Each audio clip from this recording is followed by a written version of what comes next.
오늘 27절 말씀을 같이 한번 읽으실까요? 시작.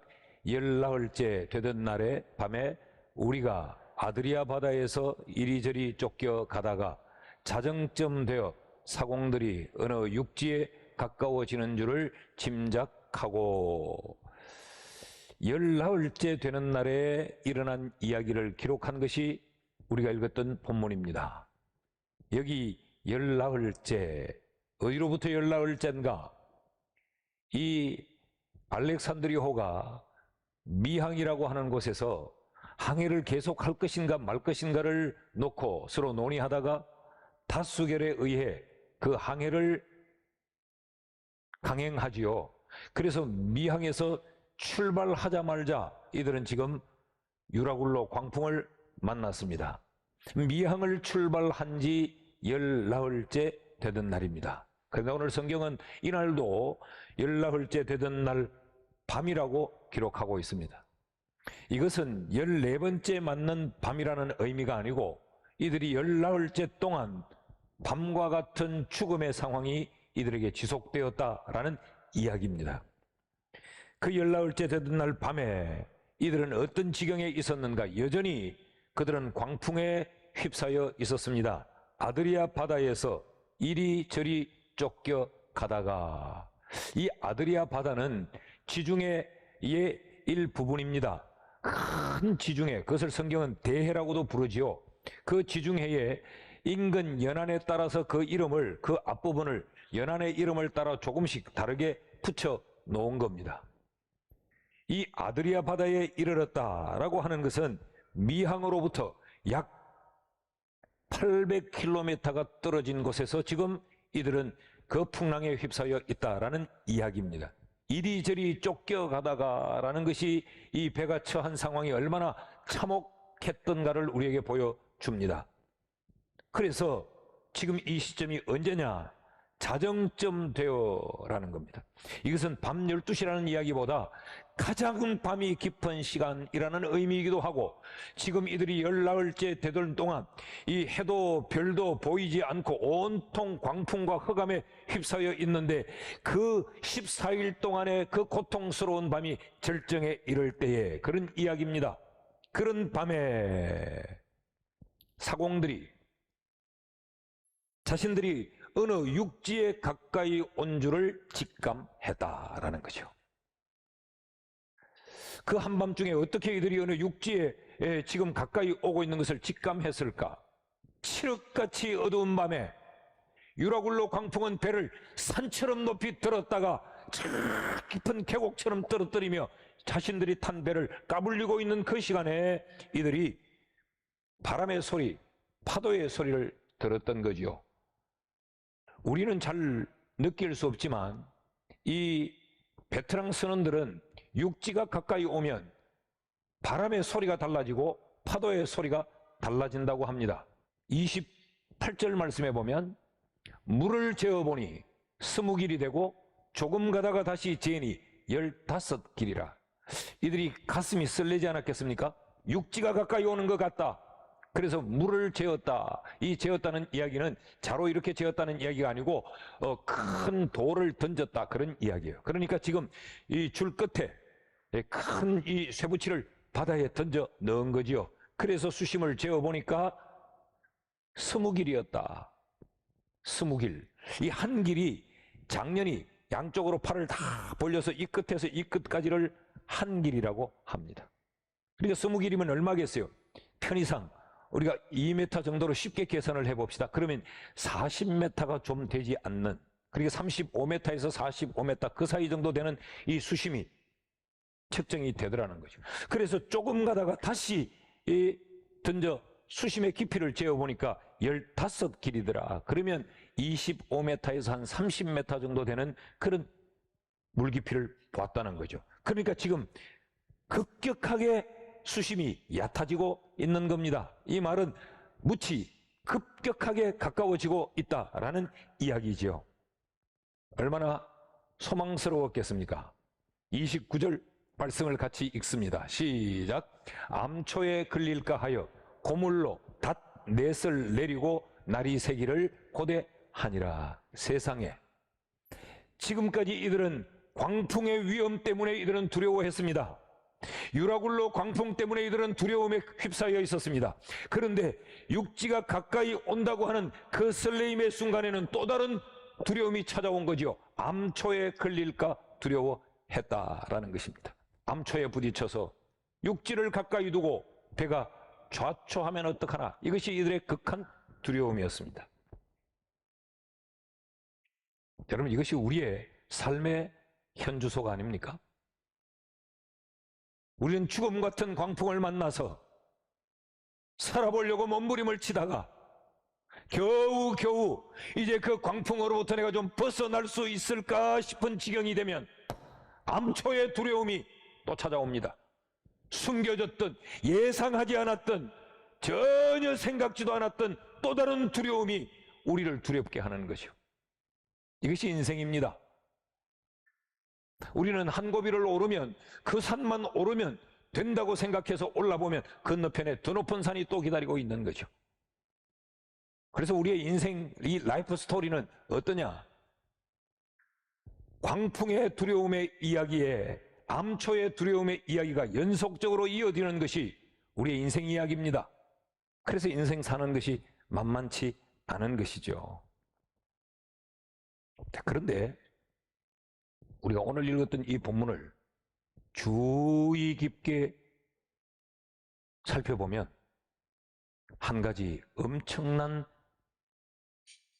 변화의 정황이 보입니다. 자, 이들이 지금 광풍을 만나 있는 이들의 원래의 상황은 어떤 상황입니까? 20절의 상황이지요. 20절 말씀을 같이 읽어요. 시작. 여러 날 동안 해도 별도 보이지 아니하고 큰 풍랑이 그대로 있음에 구원의 여망마저 없어졌더라. 이들은 이제 아무런 희망이 없어졌어요. 더 이상 뭘 기대할 수 없는 상황이었어요. 오죽했으면 바울이 일어나서 그들을 안심해라, 안 죽는다, 괜찮다, 여러분 좀 더 용기를 내고 참읍시다 라고 말했을까요? 그런 극한 상황에 이들이 있었습니다. 그리고 지금 이들은 어떤 형편에 있는가? 14일 동안 그 바다에서 풍랑을 만나 표류하고 있습니다. 33절 말씀에 보면 이들이 먹지도 마시지도 못했다 그랬어요. 그런 지경인데 어떻게 이들이 그 미세하게 달라지는 바람의 소리, 그것도 오랜 경험이 있는 이런 아주 유능한 사람, 이 뱃사람들만 느낄 수 있는 그 파도의 변화의 소리를 듣고 육지에 가까이 오고 있다는 것을 직감할 수 있었을까? 그리고 이들은 날이 새기를 기다렸다 그랬어요. 여기 날이 새기를 기다렸다는 말은 광풍이 끝이 날 것이라는 희망을 가졌다는 이야기죠. 놀라운 변화가 아닙니까? 이들은 지금 조금 전 상황과 180도로 달라진 상황이에요. 처절한 절망의 상황에서 새로운 날을 기대하는 희망의 상황으로 바꿔진 것입니다. 어떻게 이런 일이 가능했을까? 오늘 이 해답을 얻고자 합니다. 오늘 이 말씀을 붙들고 우리의 가정이, 우리의 가족들이 광풍을 만나서 처절한 절망의 자리에 떨어질 때 그 절망에서 무너지지 않고 희망의 자리로 다시 나올 수 있는 그런 은혜가 우리 모두의 가정에 있기를 주의 이름으로 축원합니다. 그 첫째가 뭐냐? 이들의 이 절망의 자리에서 이들을 희망의 자리로 옮겨놓은 이 놀라운 변화를 촉진시킨 그 원인은 뭔가? 그것은 바로 하나님이 그들에게 주신 하나님의 말씀이었어요. 하나님께서 이들이 죽음의 광풍에 휩싸여서 이들이 절망의 나락으로 떨어졌을 때 하나님이 그들에게 말씀으로 찾아오셨죠. 1차적으로 바울에게 찾아왔습니다. 바울은 그 말씀을 듣자 그들은 절망 중에서 바울은 일어섰어요. 그리고 그는 그 배에 타고 있던 나머지 275명에게 그 희망의 메시지를 전달합니다. 23절, 24절 말씀을 보시죠. 다 같이 시작.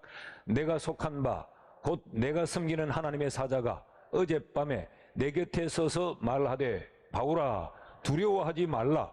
네가 가이사 앞에 서야 하겠고 또 하나님께서 너와 함께 항해하는 자를 다 네게 주셨다 하였으니. 하나님이 바울에게 바울아 두려워하지 말라라고 말씀을 한 거 보면 바울도 예외 없이 그 유라굴로 광풍을 만나서 그는 두려움에 떨고 있었다는 이야기죠. 그런데 하나님의 말씀이 찾아왔어요, 바울에게. 그랬더니 바울은 두려움을 떨칩니다. 그리고 그 절망의 자리에서 바울은 일었습니다. 그리고 사람들을 향하여서 담대하게 외칩니다. 여러분이요, 안심하십시오. 우리 안 죽습니다. 라고 그 말을 옮겨 놓습니다. 그러면서 바울이 뭐라고 말하죠? 우리는 반드시 한 섬에 걸릴 것입니다. 그랬더니 이 바울의 간접적으로 전달해주는 이 하나님의 말씀을 이들이 듣자 이들도 절망에서 죽음을 기다리던 자리에서 살 수 있는 희망의 새로운 아침을 기대하고 있었던 것이죠. 여러분, 이것이 말씀의 능력입니다. 하나님의 말씀은 우리의 마음과 생각을 바꿉니다. 세상의 그 어떤 교육도 절망을 희망으로 바꿔낼 수 없어요. 자, 보십시오. 이 배에 타고 있던 선장, 그는 알렉산드리아호를 운항할 정도였다면 굉장히 탁월한 선장입니다. 그 항해의 지식이 이들이 처한 절망을 희망으로 바꾸지 못했어요. 그 배에 타고 있던 돈 많은 선주들, 그들이 가진 재력의 힘도 이들의 절망을 희망으로 못 바꿔냈어요. 단 한 사람, 바울이 그들에게 희망의 불을 붙입니다. 왜요? 하나님의 말씀이 바울에게 들려왔기 때문입니다. 사랑하는 여러분, 진짜 절망은 뭐냐? 암병 든 것이 아니요, 실직한 것이 아니요, 사업이 부도난 것이 아닙니다. 가정이 깨어진 게 아니에요. 하나님의 말씀이 들려오지 않는 것이 절망입니다. 광풍을 만나서도, 죽게 된 지경에서도, 살아날 가능성이 전무해도 하나님의 말씀이 내게 들려지면 희망이 있습니다. 여러분, 주일마다 예배의 자리에 나와 듣는 이 말씀이 마치 초등학교 이 국어 교과서에 있는 것처럼 바두가 이리 오너라로 들려지고 말면 광풍 만났을 때의 그 절망을 이겨낼 수 없어요. 그 말씀이 내 귀를 뚫고 내 마음에 쟁여지고 내 머릿속에 새겨지면 희망이 있습니다. 그래서 말씀은 능력입니다. 그래서 말씀은 권세입니다. 사랑하는 여러분, 여러분의 심령에 하나님의 말씀이 들려지고 있어야 됩니다. 여러분의 가정에 하나님의 말씀이 펄떡거리며 살아있어야 돼요. 성경 속에 문자로 기록되어져 있는 이 하나님의 말씀이, 종이 위에 누워있는 이 글자들이 여러분의 식탁에, 여러분의 사업장에 이 글자들이 벌떡벌떡 서서 움직이면 그 어떤 절망도 우리는 희망으로 바꿀 수가 있습니다. 말씀이 능력이기 때문에 그래요. 둘째로, 이들은 어떻게 그 절망의 상황에서 희망의 상황으로 한순간에 그렇게 바뀔 수가 있었을까? 그것은 하나님에 대한 믿음 때문입니다. 절망 중에 하나님의 말씀이 들려왔죠. 근데 이 말씀은 비현실적인 말씀입니다. 그저 바람이 좀 세게 불어올 것 같으면 그 바람 때문에 숨쉬기가 좀 어렵고 그 바람 때문에 우리가 눈이 시리고 귀가 아프고 그 정도라면 그래도 버티면 살 수 있겠지만 지금 이 유라굴로 광풍은 그들이 생애에 단 한 번도 만나보지 못한 죽음의 광풍이었어요. 두려워하지 마라. 반드시 로마에 너희들은 내가 데려다 놓을 것이다. 이 말씀이 어떻게 이게 현실적인 말씀이 되나 말이죠. 이 말씀을 어떻게 수용할 수 있냐는 것이요.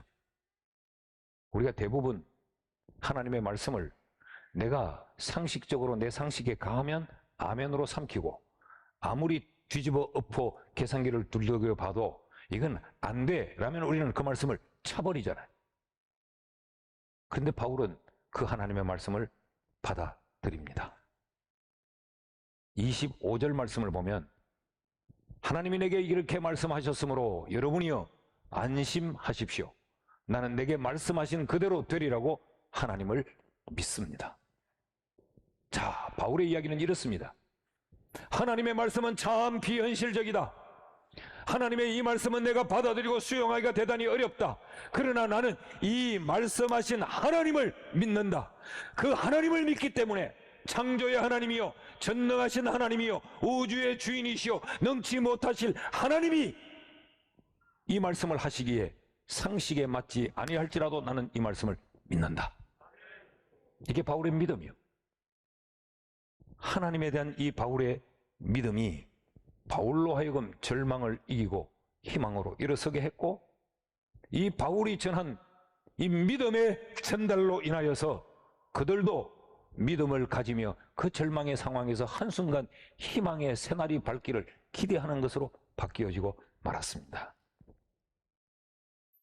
이것이 믿음의 위력입니다. 그래서 믿음은 세상을 이기는 것입니다. 도무지 이길 수 없을 것 같은 세상을 믿음으로는 이길 수 있습니다. 여러분, 우리가 이 시대에 이런 믿음의 사람들로 일어설 수 있기를 축복합니다. 25절 말씀을 힘차게 믿음을 가지고 같이 한번 읽어봅시다. 다 같이 시작.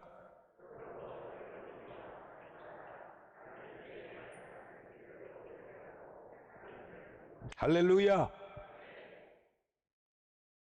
그리고 그 믿음의 증거로 바울이 뭐라고 말합니까? 26절에 내가 너희를 권하노니 그런즉 우리가 반드시 한 섬에 걸리리라. 그의 믿음은 흔들림이 없었어요.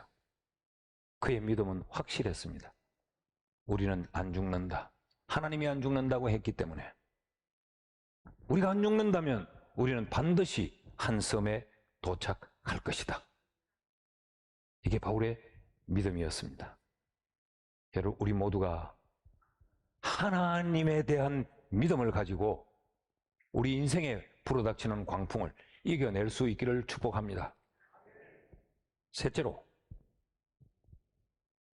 이들이 이 처절한 절망의 상황에서 어떻게 한순간 그렇게 희망의 상황으로 바뀔 수 있었는가?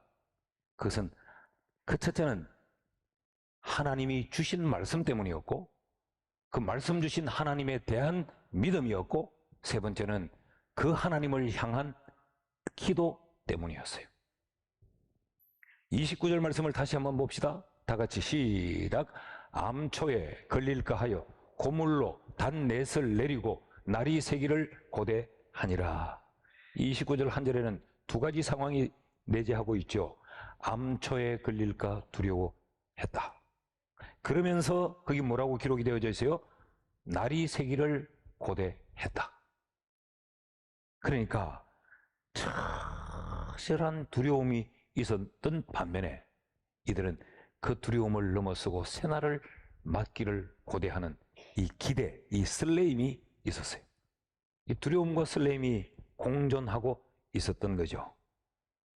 이런 두려움의 상황에서 새로운 날을 기대할 수 있도록 했던 것이 뭐냐? 그게 바로 기도입니다. 여기 기도가 어디냐?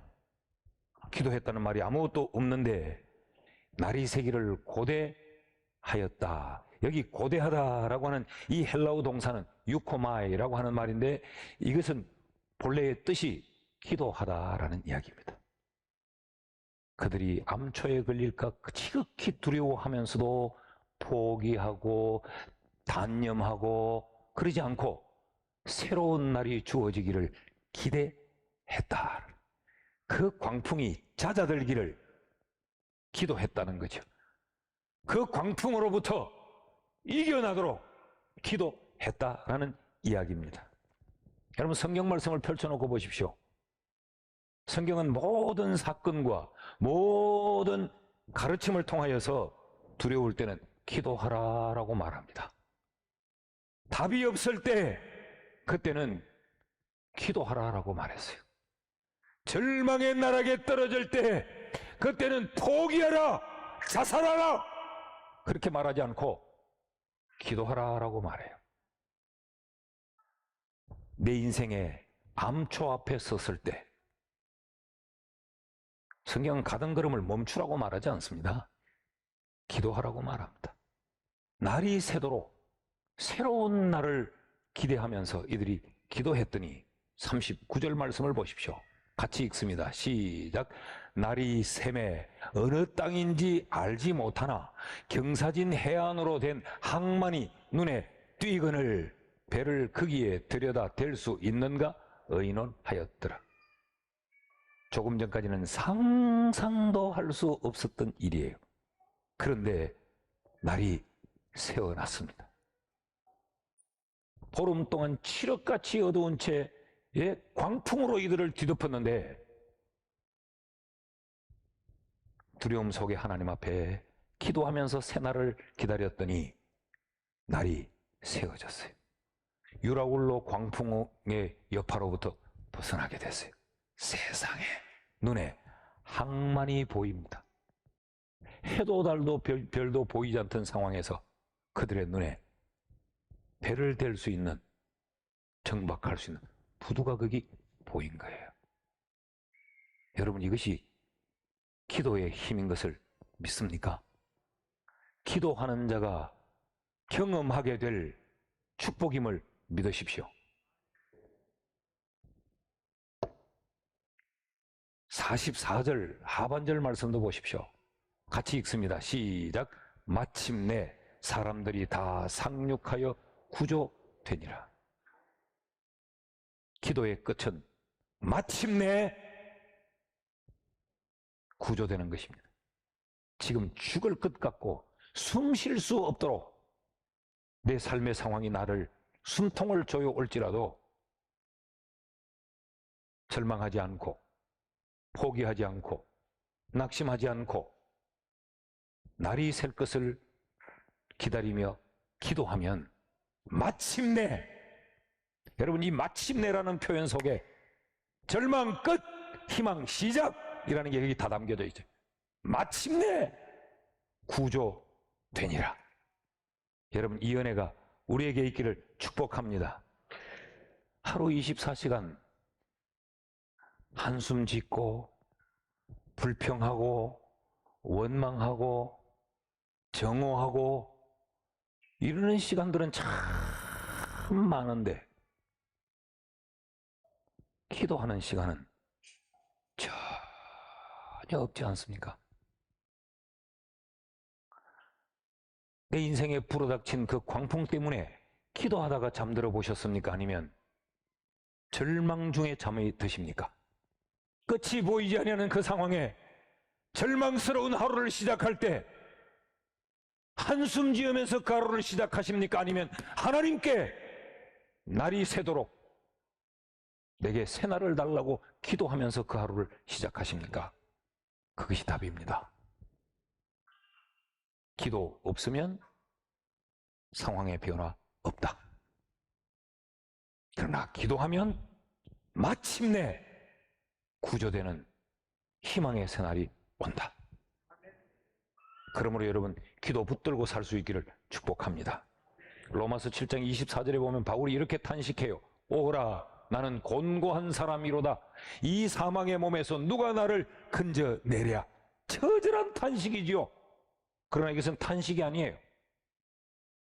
이 탄식 속에는 그러므로 답이 하나님께 있다, 그런 이야기. 누가 이 사망의 몸에서 나를 건져내랴. 세상은 내 힘든 이 광풍 만난 상황을 바꿔줄 수 없다. 그러니 하나님께 기도해야 한다라는 이야기예요.